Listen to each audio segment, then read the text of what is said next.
मुळातच डॉक्टर बाबासाहेब आंबेडकरांची चळवळ ही या तमाम तळागाळातील वंचित लोकांचा आत्मा राहिलेली आहे.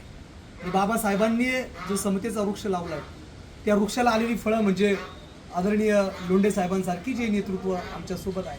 मातंग समाजाच्या राजकारणात समाजकारणात जडणघडणीमध्ये जिल्ह्यामध्ये लोंढे साहेब ज्या ताकदीनं आमच्या पाठीशी उभे राहतात, आम्हाला आनंद आहे. आणि त्याच नेतृत्वाला पाहून आज नवीन नेतृत्व मातंग समाजामध्ये उभं राहतंय. खऱ्या अर्थानं लोकशाहीर अण्णाभाऊ साठे यांच्या 2025च्या जयंतीच्या निमित्तानं आमचे संतोष भाऊ आहेरे यांची समाजाच्या एकमतानं निवड झालेली आहे. त्यांना या निवडीनंतर पहिला सत्कार करायचा म्हणून लोंढे साहेबांच्या हाताने तो सत्कार झाला पाहिजे.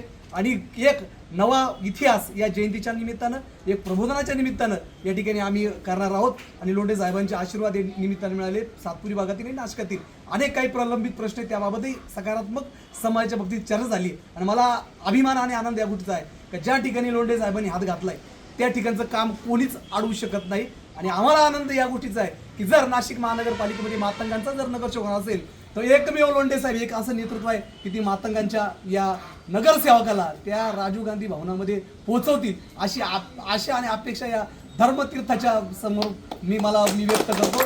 आणि यांना आमच्या संतोष भाऊने या ठिकाणी परत एकदा मी शुभेच्छा देतो आणि सर्वांचे आभार मानतो. जय हिंद, जय भीम, जय महाराष्ट्र.